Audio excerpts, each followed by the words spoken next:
Hello friends, कसे आहेत सगळे? मजेत आहेत ना? चला आज आपण पुन्हा एकदा धमाल करूया. लक्षात घ्या मित्रांनो, आपल्याला ज्या वेगवेगळ्या समस्या येतात त्या समस्यांचं उत्तर विज्ञान देत असतं. आणि आपला असा समज करून दिलेला आहे की विज्ञान जर आपल्याला समजून घ्यायचं असेल तर आपल्याला मोठमोठ्या प्रयोगशाळा पाहिजे आणि मोठमोठ्याली काचेची उपकरणं पाहिजे, परंतु तसं नसतं. आणि म्हणूनच आपण वेगवेगळ्या प्रकारचे अत्यंत साध्या पदार्थांपासून टाकाऊ पदार्थांपासून प्रयोग करत असतो. असाच एक प्रयोग मी तुम्हाला आज दाखवणार आहे. बघा माझ्याकडे काय आहे. मी आज काही मुलांच्या खेळण्यातले फुगे म्हणजे बलून आणलेले. आपल्याला सगळ्यांना माहिती आहे की फुगे फुगवत असताना बऱ्याच वेळेला हे फुगे फुटून जातात. फुगा हा इलास्टिक असतो. समजा मी या फुग्याला जर या सुईने छिद्र पाडण्याचा प्रयत्न केला तर काय होतं बघा. नुसतं मी ही सुई त्या फुग्याला नुसती टच केली तरी सुद्धा हा जो फुगा आहे हा फुगा फुटून गेला. बघा आता मी काय गंमत करतोय, मी ती सुई पुन्हा घेतोय आणि या ठिकाणी असलेला एक जो फुगा आहे हा फुगा घेतोय आणि आता मी या फुग्यामध्ये ही सुई टाकणार आहे. आणि काय गंमत होते ते आपण बघूया.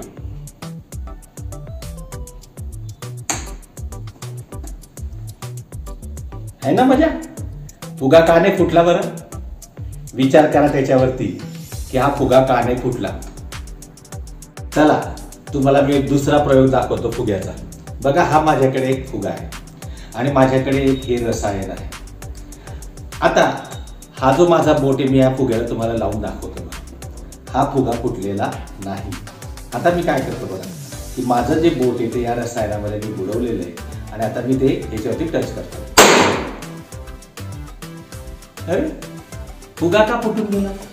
बघा पुन्हा दाखवतोय मी तुम्हाला. त्याचा दुसरा फुगा मी घेतोय आणि हा जो फुगा आहे याला मी माझं बोट टच करतोय. फुगा फुटला का? नाही फुटला. आता मी माझं बोट या रसायनामध्ये बुडवतोय आणि पुन्हा याला टच करतोय. अरे माझ्या तर हातामध्ये टाचणी नाही आहे, सुई नाही आहे, मग फुगा का फुटला? सुरुवातीला फुगा का नाही फुटला? हे असं कोणतं रसायन आहे की जे रसायन त्या बलूनला लागल्याबरोबर तो फुगा फुटला? विचार करा. वेगवेगळ्या ठिकाणच्या इंटरनेटच्या आणि यूट्यूबच्या माध्यमातून शोध घेण्याचा प्रयत्न करा. जर तुम्हाला याचं उत्तर मिळत नसेल तर तुमच्या मित्रांना विचारा, तुमच्याकडे असलेल्या मोठ्यांना विचारा, शक्य जातं तुमच्या शिक्षकांना विचारा, ज्यांना विज्ञान समजतं त्यांना विचारा, परंतु याचं उत्तर शोधून काढा.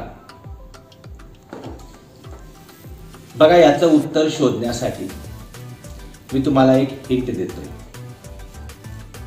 पहिला जो प्रयोग मी तुम्हाला दाखवला त्या प्रयोगामध्ये मी तुम्हाला सुईने फुगा फोडून दाखवला. फुगा जो असतो हा रबरापासून बनलेला असतो आणि हा इलास्टिक असतो. दुसऱ्या प्रयोगामध्ये माझा फुगा सुई टोचल्यानंतर सुद्धा फुटला नाही. हीच माझी हिंट आहे. आणि मी तुम्हाला दुसरा प्रयोग दाखवला ज्या प्रयोगामध्ये बोट लावल्यानंतर फुगा फुटला नाही आणि हे रसायन त्याला लावल्याबरोबर तो फुगा फुटून जातो. याच्यासाठी तुम्हाला मी एक हिंट देतो. हे जे रसायन आहे ना, हे रसायन आपण प्रत्येकजण घरी आणत असतो. प्रत्येकजण याचा विचार करत असतो. लक्षात ठेवा, भारतामध्ये सगळ्यात जास्त रसायन हे वापरलं जातं. असं कोणतं रसायन आहे की ज्याच्यामुळे हा फुगा फुटला? शोधा आणि मला कळवा. लक्षात ठेवा मित्रांनो, विज्ञान खरंच गमतीशीर आहे आणि विज्ञानासाठी आपल्याला खूप काही पैसा किंवा खूप मोठ्या मोठ्या प्रयोगशाळा लागत नाहीत. फक्त आपला जो दृष्टिकोन आहे हा दृष्टिकोन आपल्याला बदलला पाहिजे आणि आपल्याला ध्येय ठेवलं पाहिजे की मला याचं उत्तर शोधायचं आहे. जर आपण असं केलं तर आपण निश्चितच भविष्यामध्ये विज्ञानामध्ये नक्कीच प्रगती करू शकू. भारताची एक उज्ज्वल परंपरा विज्ञानामध्ये राहिलेली आहे. आपल्याला सगळ्यांना माहितीच आहे की आज विज्ञान दिवस आहे. 28 फेब्रुवारी हा दिवस संपूर्ण भारतामध्ये विज्ञान दिवस म्हणून मनवला जातो. सर सी.व्ही. रमन यांनी जे स्कॅटरिंग एक्सपेरिमेंटचं संशोधन केलेलं आहे लाईटावरती, प्रकाशावरती, त्याच्यासाठी त्यांना नोबेल पारितोषिक मिळालेलं आहे.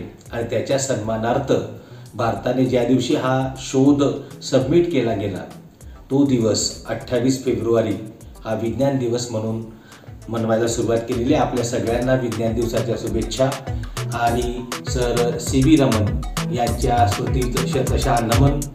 पुनश्च एकदा आपल्या सगळ्यांना मी विज्ञान दिनाच्या शुभेच्छा देतो आणि थांबतो. धन्यवाद.